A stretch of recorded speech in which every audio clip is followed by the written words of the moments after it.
Halo mahasiswa Universitas Cakrawala Indonesia, selamat datang di sesi pembelajaran kali ini. Pada sesi kali ini akan dijelaskan dengan saya Riana dan Kak Naila. Materi hari ini adalah itinerary tematik dan kompleks, implementasi teori clustering dan smart routing dalam manajemen perjalanan. Sebelum kita mulai, yuk kita pahami dulu tujuan pembelajaran hari ini. Setelah menyaksikan video ini, kalian akan mampu menjelaskan pengertian itinerary wisata, memahami teori clustering dalam penyusunan itinerary, memahami konsep smart routing dalam perjalanan wisata, menganalisis penyusunan itinerary yang efektif dan efisien, menyusun rute perjalanan yang logis sesuai kebutuhan wisatawan. Tapi sebelum kita melangkah lebih jauh, pernahkah kalian mengalami liburan yang terasa melelahkan karena perjalanan sering bolak-balik ke tempat yang jauh? Menurut kalian, apa bedanya itinerary biasa dengan itinerary yang cerdas? Kalau kalian jadi travel planner, bagaimana caranya mengatur 5 destinasi dalam satu hari agar tidak ada waktu terbuang? Nah, dari pertanyaan-pertanyaan itu, akan kalian temukan jawabannya dalam materi hari ini. Mari kita mulai. Apa sih itinerary itu? Itinerary adalah susunan rencana perjalanan yang berisi urutan destinasi, waktu kunjungan, durasi, transportasi, dan aktivitas wisata.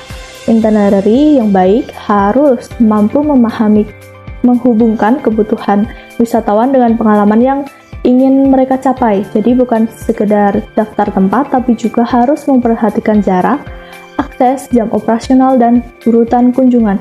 Yang tidak kalah penting, itinerary harus logis, nyaman, dan tetap menarik secara naratif. Coba bayangin kalau kamu diajak wisata kuliner, tapi rutenya bolak-balik dari timur ke barat kota. Apakah nyaman? Tidak kan? Nah, itu yang harus dihindari. Dalam manajemen perjalanan modern, ada 2 jenis itinerary yang sering kita temui. Yang pertama, itinerary tematik. Ini adalah perjalanan yang fokus pada minat khusus atau niche tourism, misalnya wisata budaya, kuliner, petualang, atau religi. Ciri khasnya, dia itu membutuhkan narasi yang kuat di setiap titik kunjungan. Contoh, kalau tematik kuliner, setiap tempat harus punya cerita tentang makanan khas, sejarah resep, atau cara memasaknya. Kedua, itinerary kompleks. Ini melibatkan variabel yang dinamis seperti banyak titik kunjungan atau point of interest, kendala waktu, time windows, anggaran spesifik, dan logistik multimoda, yaitu bisa jalan kaki, mobil, atau kereta. Jadi itinerary kompleks itu butuh perhitungan yang matang, bukan sekedar asal urut. Coba kalian sebutkan menurut kalian, mana yang lebih sulit disusun, itinerary tematik atau itinerary kompleks? Tulis jawaban di kolom komentar ya. Nah, sekarang kita masuk ke teori pertama, yaitu clustering. Apa itu clustering? Clustering itu seperti mengelompokkan suatu mainan ke dalam kotak yang sesuai. Dalam perjalanan, kita mengelompokkan destinasi, aktivitas, atau atraksi yang memiliki kedekatan tema, lokasi, atau karakter wisatawan. Tujuannya agar paket perjalanan lebih rapi dan mudah dijalankan. Pengelompokan ini bisa berdasarkan lokasi terdekat, tema wisata, durasi dan minat, dan akses transportasi juga kebutuhan layanan pendukungnya.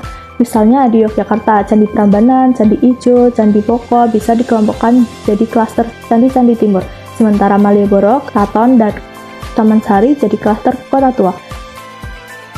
Nah, setelah kita punya klaster, langkah selanjutnya adalah penyusun urutan perjalanan yang paling masuk akal. Inilah yang disebut smart routing. Nah, smart routing artinya menyusun rute agar waktu tempuh, biaya perpindahan, dan kelelahan wisatawan itu menjadi lebih efisien.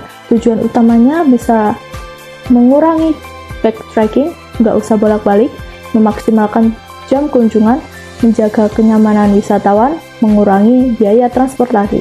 Smart routing juga mempertimbangkan banyak hal, mempertimbangkan jarak antar destinasi, kemacetan di jam tertentu, jam buka, dan durasi aktivitas, cuaca, waktu makan siang, dan istirahat. Misalnya destinasi A buka jam 8-10, destinasi B buka jam 9-11, dan destinasi C buka jam 10-12.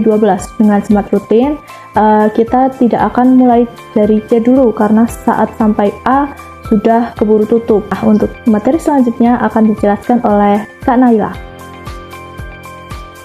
Baik Kak Riana, terima kasih. Oke teman-teman, sekarang kita akan lanjut ke pembahasan mengenai cara kerja dari clustering dan juga smart routing.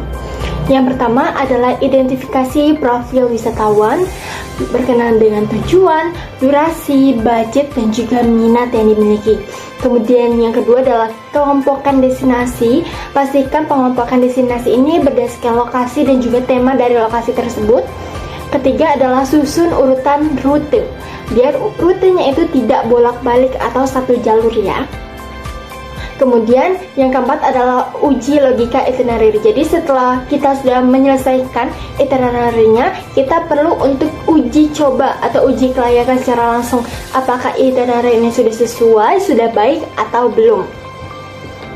Kemudian kita masuk ke studi kasus dari clustering dan juga smart routing. Kita baca dulu dari profil wisatawannya.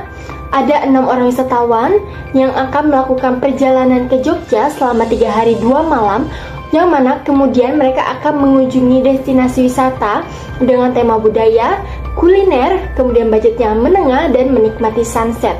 Selama berkunjung, mereka akan menginap di pusat kota Yogyakarta. Kemudian destinasi yang nantinya akan mereka gunakan atau mereka kunjungi adalah Hutan Pinus, Tebing Breksi, Sonobudoyo, Parangtritis, Prambanan, Keraton, Taman Sari, Puncak Becici, Malioboro, dan terakhir adalah Candi Ijo. Kemudian kita langsung masuk ya teman-teman ke studi kasus dari clustering dan smart tourism. Setelah mengetahui informasi-informasi di atas, baik mengenai profil wisatawan ataupun destinasi yang akan dikunjungi, kita mulai kelompokkan teman-teman dari cluster-cluster sesuai dengan destinasi yang sudah diberikan. Yang pertama ada cluster kota. Kenapa? Karena di sana disebutkan kalau ada destinasi berkaitan dengan Keraton, Taman Sari, Malioboro, dan Sonobudoyo, yang mana 4 destinasi ini ada di kota Yogyakarta. Untuk itu disebut sebagai cluster kota. Kemudian selanjutnya seperti itu, ada Prambanan, Tebing Breksi, dan juga Candi Ijo. Mereka termasuk ke dalam cluster Sleman. Kemudian ada Hutan Pinus, Puncak Becici, dan Parangtritis. Mereka masuk ke cluster Bantul. Kemudian kita lanjut ya ke studi kasusnya secara langsung, yaitu dari itinerary-nya, yang mana itinerary ini sudah disesuaikan dengan urutan atau klaster-klaster yang sudah dibagi sebelumnya. Dimulai dari klaster kota, kemudian ke klaster Sleman, dan terakhir adalah klaster Bantul. Di hari pertama, mereka akan mengunjungi Keraton, Taman Sari, kemudian Malioboro. Ini 1 hari untuk 1 klaster. Kemudian di hari kedua mereka akan mengunjungi Prambanan, Tebing Breksi, dan juga Candi Ijo. Klaster Sleman untuk hari kedua, dan yang terakhir adalah hari ketiga Hutan Pinus, kemudian ada makan siang di Bantul, dan juga Parangtritis. Ini termasuk ke dalam klaster Bantul ya teman-teman. Nah, kemudian kita lihat nih, kira-kira antara routing dan juga metode yang acak gitu ya, tanpa metode, kira-kira efisiensi yang mana sih? Kita lihat dari aspek waktu tempuhnya. Kalau kita tanpa metode, itu jadinya lebih banyak bolak-balik teman-teman. Dari wisata A ke wisata B, kemudian untuk wisata ke C, itu kita harus lewat lagi nih ke wisata A baru ke wisata C. Yang mana sebaiknya rute-rute seperti itu tuh dihindari. Jadi kalau bisa dari A terus ke B ke C, kemudian dia jadi satu lingkaran atau satu putaran, nggak bolak-balik. Sedangkan untuk menggunakan metode, waktu perjalanannya itu akan lebih singkat dan juga terkontrol, karena yaitu dia satu jalur. Kemudian dari segi kenyamanan, kalau tanpa metode mereka tuh jadi lebih rentan lelah ya, karena waktu perjalanannya lebih lama. Sedangkan kalau ada metodenya, metode routing, itu jadi lebih nyaman kan dalam satu alur yang sama. Kemudian juga penghematan waktu ya teman-teman. Kemudian dari segi biaya juga, kalau routing itu lebih hemat, lebih efisien karena mereka tidak bolak-balik. Yang mana kalau bolak-balik itu akan menghabiskan banyak waktu. Kemudian dari kualitas pengalaman yang didapatkan juga dengan kita mengadopsi teknik atau teori routing, kualitas pengalamannya itu akan lebih kuat, lebih mendalam lagi, seperti itu. Karena kita fokus sesuai dengan klaster-klasternya. Nah, dari penjelasan di atas, apakah dari teman-teman ada yang ingin bertanya atau diskusi? Kami buka sesi diskusi dan juga pertanyaan untuk teman-teman semua ya. Dipersilakan untuk bertanya. Oke teman-teman, setelah tadi kita sudah melalui sesi diskusi atau sesi tanya jawab ya.